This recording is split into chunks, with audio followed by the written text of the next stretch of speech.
Hello students, I am Neha Saini. आज मैं आपके लिए सेंटेंसेस क्या होते हैं इनकी वीडियो लेकर आई हूँ। आइए मेरे साथ पढ़िए कि सेंटेंसेस क्या होते हैं। तो सबसे पहले हम देखेंगे इस डेफिनेशन। डेफिनेशन क्या है इसकी?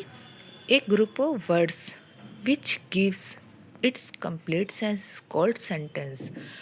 तो सेंटेंस क्या होते हैं? एक ग्रुप ऑफ वर्ड्स मीन्स हमें क्या ध्यान रखना है? ग्रुप ऑफ वर्ड्स होता है जो कंप्लीट सेंस देता है, शब्दों का वह समूह जो कंप्लीट सेंस दे। Okay, understand. उसके बाद एग्जाम्पल लिए हैं मैंने दो, जैसे कि सी इज़ ए क्वीन, वह एक रानी है। हाउ नाइस यू आर, तुम कितनी अच्छे हो। अब ये दो सेंटेंस लिए हैं मैंने, पर आप इनके अलावा और भी सेंटेंस ले सकते हैं। कोई भी सेंटेंस इसमें आ जाएंगे, सभी प्रकार के सेंटेंसेस। ओके, तो आप ये ले सकते हैं। इसके बाद मैं इनके टाइप्स पढ़ाऊँगी। आइए टाइप्स पढ़ते हैं मेरे साथ। Kinds of sentence. Kinds of sentence जो हमारे होते हैं 5 प्रकार के। कितने होते हैं हमारे? 5 प्रकार के। नंबर 1 पे होता है असर्टिव सेंटेंस, जिसे हम विधि सूचक वाक्य कहते हैं। सेकंड नंबर पे है इंटेरोगेटिव सेंटेंस, प्रश्न सूचक वाक्य। थर्ड है हमारा इम्पेरेटिव सेंटेंस, आज्ञा सूचक वाक्य। 4 है हमारा एक्सक्लेमेटरी सेंटेंस, जिसे हम विस्मय सूचक वाक्य कहते हैं। 5 है हमारा ऑप्टेटिव सेंटेंस, जिसे हम इच्छा सूचक वाक्य कहते हैं। तो ये हमारे सेंटेंस 5 प्रकार के होते हैं। आइए अब इन्हें डिटेल से स्टडी करते हैं। सबसे नंबर 1 पे आते हैं असर्टिव सेंटेंस। जो हमारे असर्टिव सेंटेंस होते हैं ये ऐसे वाक्य होते हैं जिनकी से कथन प्रकट हो। ये भी कह सकते हैं हमारे सिंपल सेंटेंसेस जो होते हैं वो हमारे असर्टिव सेंटेंस में आते हैं। इनका स्ट्रक्चर क्या है? ऐसे वाक्य जिनमें कथन प्रकट हो, ये सब्जेक्ट वर्ब प्लस ओसीए। अब ओसीए का मतलब होता है object complement adverb plus question full stop के अंडर में होते हैं। इनके अंत में फिल स्टॉप लगता है और इन वाक्यों से कोई सामान्य जानकारी मिलती है। ये 2 प्रकार के होते हैं assertive sentence. Number 1 affirmative sentence और सेकंड निगेटिव सेंटेंस। अब अफर्मेटिव सेंटेंस कौन से होते हैं? जिनसे हमें सकारात्मक जानकारी मिलती है, यानी कि जो पॉजिटिव चीज़ें होती हैं। सेकंड नंबर पर आती है हमारे निगेटिव। इनसे नकारात्मक जानकारी मिलती है हमें, जो हमारे निगेटिव सेंटेंसेस होते हैं। आइए हम इनके एक एक उदाहरण भी देख लेते हैं। Affirmative sentence, he plays cricket, वह क्रिकेट खेलता है। निगेटिव वाक्य कौन से है? आई एम नॉट ट्रस्टी, मैं प्यासा नहीं हूँ। स्टूडेंट्स, आप ये मत सोचने कि यहाँ पे एक एक सेंटेंस है और इससे मिलते जुलते मतलब असर्टिव सेंटेंस जो हमारे पॉजिटिव और निगेटिव सेंटेंसेस होते हैं वे हमारे दोनों असर्टिव सेंटेंस में आते हैं। कुछ स्टूडेंट हमारे भ्रम में आ जाते हैं कि अफर्मेटिव सेंटेंस होते हैं वो ही असर्टिव सेंटेंस है, बट ऐसा नहीं है। जो हमारे पॉजिटिव और निगेटिव, पॉजिटिव को हम अफर्मेटिव भी कहते हैं और निगेटिव को हम नकारात्मक भी कहते हैं। तो ये जो हमारे सेंटेंसेस हैं वे हमारे असर्टिव में दोनों ही आते हैं। ठीक है, ओके स्टूडेंट। अब हम आगे चलते हैं। सेकंड नंबर पे है हमारा इंटेरोगेटिव सेंटेंस।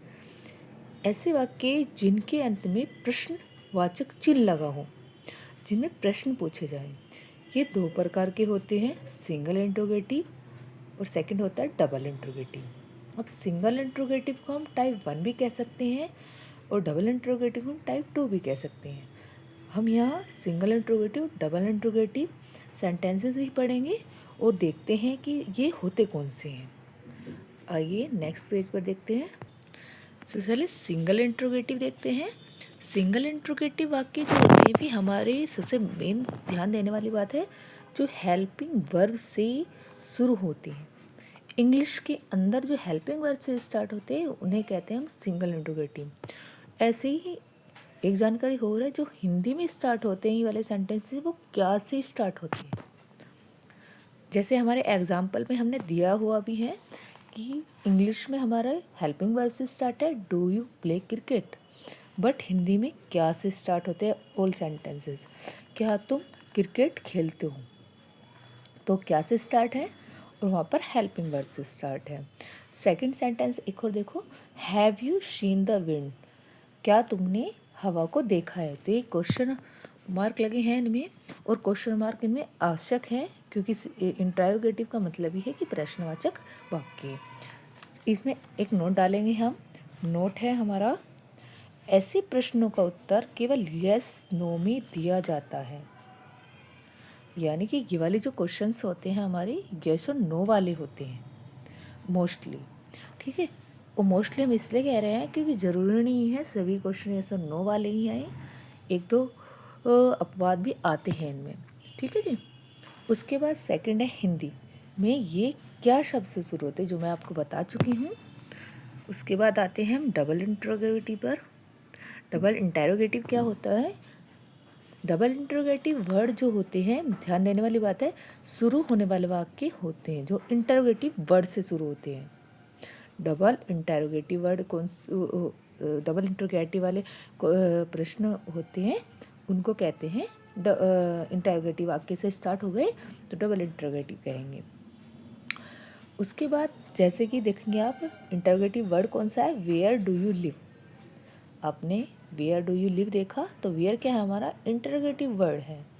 और सेकंड में भी where does the baby cry, तो वाई से स्टार्टिंग है तो ये भी इंटरोगेटिव वर्ड है और क्वेश्चन मार्क दोनों में लगा हुआ है ना। और उसके बाद हिंदी में देखेंगे जो हमारे क्वेश्चन वर्ड हैं, इंग्लिश में तो हमारे स्टार्टिंग से स्टार्ट हो रहे हैं, पर जो हिंदी वाले हैं उनमें क्या, कौन, कब, कहाँ, इनके क्वेश्चन वर्ड बीच में आएंगे। सिंगल इंट्रोगेटिव और डबल इंट्रोगेटिव में क्या अंतर है, सिंगल इंट्रोगेटिव में तो आपके हेल्पिंग वर्ड से स्टार्ट हो रहे हैं, पर डबल इंट्रोगेटिव में आपके क्वेश्चन वर्ड से स्टार्ट हो रहे हैं, यानी कि इंट्रोगेटिव वर्ड से। हिंदी में क्या से स्टार्ट होते हैं सिंगल इंट्रोगेटिव वाले वाक्य, पर डबल इंट्रोगेटिव वाले वाक्यों में क्या, कौन, कब ये बीच में आते हैं। ओके, नेक्स्ट है आपका थर्ड। दो हमारे समझ में आ गए, हमने दो पढ़ लिए अभी तक। थर्ड वाला आता है हमारा इम्पेरेटिव सेंटेंस। अब ये वाले वाक्य कौन से होते हैं ये ध्यान से देखिए।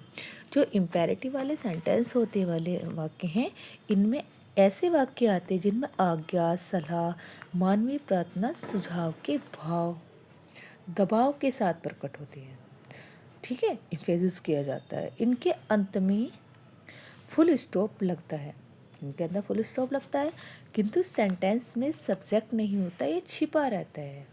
एग्जाम्पल के तौर पर जैसे देखते हैं, हम कहते हैं किसी को भी स्टैंड अप, सिट डाउन, तो ये वाले जो वर्ड हैं ये इंट्रोगेटिव सेंटेंस है। जैसे कि देखिए आप एग्जाम्पल है ओपन द डोर, यानी कि दरवाज़ा खोल दो, यहाँ आदेश दिया गया है, ये भी चीज़ ध्यान रखेंगे। Open the door. Second sentence है प्लीज़ हेल्प मी, मेरी मदद कीजिए, मेरी सहायता करें, प्रार्थना है इसमें। थर्ड है आपका रेस्पेक्ट योर एल्डर्स, बड़ों का आदर करो, यानी कि इसमें सलाह दी गई है। ये क्या क्या आ गया इसमें, आज्ञा आ गई, सलाह आ गई, मानवीय प्रार्थना भी आ गई, ठीक है, वो दबाव के साथ प्रकट हो रहा है, तो उनको कहते हैं इम्पेरेटिव सेंटेंस। नेक्स्ट इसमें नोट डालेंगे हम, ये वाक्य हमेशा वर्ब की फर्स्ट फॉर्म से शुरू होते हैं, इम्पोर्टेंट है। सेकंड है आपका जो निगेटिव वाले वाक्य हैं वो नेवर या डोंट से शुरू होते हैं, ओके। उसके बाद हम आते हैं फोर्थ एक्सक्लेमेटरी सेंटेंस पर। तीन हमारे हो गए, फोर पर आ जाते हैं। इन वाक्यों से क्या होता है, आश्चर्य, खुशी, शोक, दुख, करुणा, प्रशंसा आदि के भाव प्रकट होते हैं, और ऐसे वाक्यों में एक्सक्लेमेटरी मार्क लगा होता है।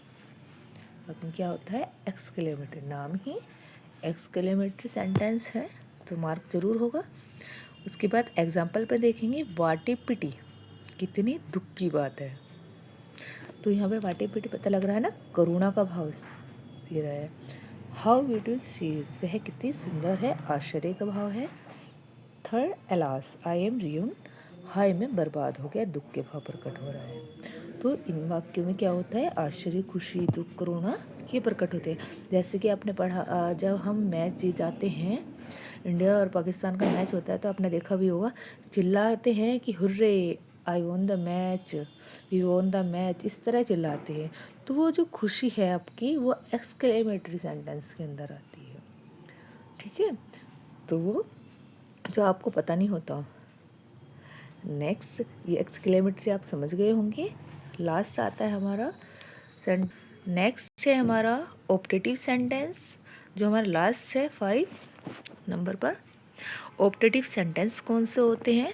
हमारी बुक्स में अधिकतर 4 ही होते हैं, पर 5 वाला भी इम्पोर्टेंट होता है, हम 5 भी जानेंगे। 5 में क्या है? ऐसे वाक्य जिनमें इच्छाएं प्रकट हों और ये इच्छा या तो भगवान के बस से बाहर है या भगवान ही पूरी कर सकते हैं। और ये इच्छाएं देखो, दुआ, बद्दुआ, शुभकामना, प्रार्थना, पूर्ण इच्छा से संबंधित होते हैं। एग्जाम्पल देखेंगे, मे यू गेट सक्सेस, भगवान करे तुम सफल हो जाए। सेकंड है, may you go to hell, तुम नरक में जाओ, ये श्राप है हमारा। ओके, तो ऑप्टेटिव सेंटेंस जो सेंटेंस होते हैं, ये या तो भगवान के द्वारा ही पूरे होंगे या भगवान की बस से बाहर है। जैसे कि काश मैं अमेरिका में पैदा होता, ये हमारा हो नहीं सकती ये बात, तो ये गलत है। क्या भगवान की बस से भी बाहर है, तो ये होता है ऑप्टेटिव सेंटेंस। नोट डालेंगे किसमें, ये वाक्य प्राय में या ओ एस से शुरू होते हैं और उनके अंत में एक्सक्लेमेशन मार्क लगाते हैं। तो उन वाले वाक्य में भी एक्सक्लेमेशन मार्क लगा था और इन वाले वाक्य में भी एक्सक्लेमेशन मार्क लगा था, है दोनों में। पर इनमें चेंज होता है, जब आप सेंटेंस को पढ़ोगे आपको समझ में आ जाएगा कि वहाँ पे दुख, खुशी, करुणा प्रकट हो रही है और यहाँ पे क्या हो रहा है, ये जो इच्छा है ये तो अपूर्ण है, शुभकामना है, बद्दुआ है या किसी की पूर्ण इच्छा है। तो ये वाले वाक्य इस तरह के होते हैं, तो इन्हें कहते हैं हम ऑप्टेटिव वाले सेंटेंस। ठीक है, हमारे 5 पूरे हो गए। हम रिकॉल कर सकते हैं एक बार। आप यहाँ पर देख सकते हैं हमारे 5 एक बार यहीं से पढ़ लेते हैं हम। 5 प्रकार के होते हैं, assertive sentence, interrogative sentence, imperative sentence, exclamatory sentence, optative sentence. ये 5 सेंटेंस है जिसकी हमने डिटेल स्टडी कर ली है। पहला असर्टिव सेंटेंस है, क्विक रीजन है हमारा, अफर्मेटिव नेगेटिव दोनों आते हैं इसमें। सेकंड है इंटेरोगेटिव, इसमें 2 आते हैं, सिंगल इंट्रोगेटिव और डबल इंट्रोगेटिव। नेक्स्ट है हमारा सिंगल इंट्रोगेटिव, डबल इंट्रोगेटिव हो गए हमारे। थर्ड है हमारा इम्पेरेटिव सेंटेंस, जो हमारे कौन से होते हैं, आदेश, प्रार्थना, सलाह वाले होते हैं। 4 हमारा एक्सक्लेमेटरी सेंटेंस होते हैं जिसमें दुख, करुणा, आश्चर्य प्रकट होता है। और 5 है हमारा ऑप्टेटिव सेंटेंस, जो कौन से हैं, दुआ बद्दुआ वाले हैं, भगवान पूरी कर सकते, इच्छा पूर्ण इच्छा होगी हमारी। ओके, अगर आपको कोई चीज़ समझ में नहीं आई तो प्लीज़ कमेंट करें और thank you for watching my video. देखिए, आपको कुछ भी अच्छा लगता है तो आप बताइए। अगर आपको समझ में आता है, आपके लिए इंग्लिश सीखनी आसान हो जाएगी। आइए मेरे साथ डेली जुड़िए। Okay, thank you.